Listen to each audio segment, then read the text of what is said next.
کیا افغانستان کے وزیر خارجہ امیر خان متقی کا آج اسلام آباد کا دورہ منسوخ ہوا ہے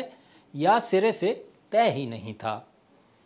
ایسی اطلاعات تھیں کہ امیر خان متقی آج اسلام آباد اپنے 3 روزہ دورے پر پہنچ رہے تھے، جس میں وہ پاکستانی حکام کے ساتھ تعلقات کی بہتری کے لیے بات کرنا جس کا ایجنڈا تھا، لیکن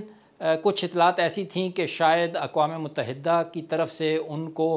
سفر کی اجازت نہ ملنے کی وجہ سے یہ دورہ اب منسوخ کر دیا گیا ہے۔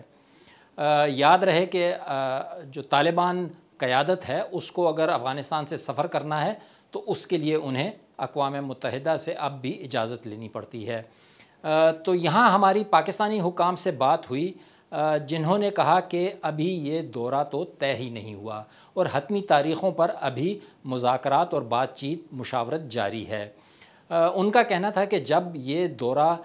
یا اس کی تاریخ طے ہی نہیں ہوئی تو اس کی منسوخی کا کوئی سوال پیدا ہی نہیں ہوتا۔ امیر خان متقی کا یہ اسلام آباد یا پاکستان کا دوسرا دورہ ہوگا۔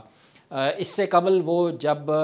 افغانستان میں انہوں نے طالبان نے اقتدار سنبھالا تھا اگست 2021 میں، تو اس کے فوراً بعد اکتوبر میں وہ پاکستان آئے تھے اور یہاں کی قیادت، جن میں فوجی اور سیاسی قیادت تھی، اور اس وقت ان سے ان کی ملاقاتیں ہوئی تھیں اور کافی اہم پیش رفت ہوئی تھی۔ تو اس کے بعد ایک ایسے وقت پہ پاکستان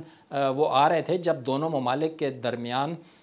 جو برف ہے وہ پگھلتی ہوئی نظر آ رہی ہے، تعلقات میں بہتری کے اشارے ہیں۔ دونوں ممالک نے ایک دوسرے کے جو سفراء ہیں، جو پہلے چارج ڈی افیئرز تھے، ان کو اب فل فلیج سفیر مقرر کر دیا ہے، اور تجارت پہ بھی کچھ پیش رفت ہوئی ہے۔ تو اسی کو آگے لے کر یہ چڑھنا تھا، لیکن پاکستانی حکام کہتے ہیں ایسا کوئی دورہ جو ہے یا اس کی تاریخ ابھی طے نہیں ہوئی ہے، اور جب تاریخ طے ہوگی تو اس کا اعلان کیا جائے گا۔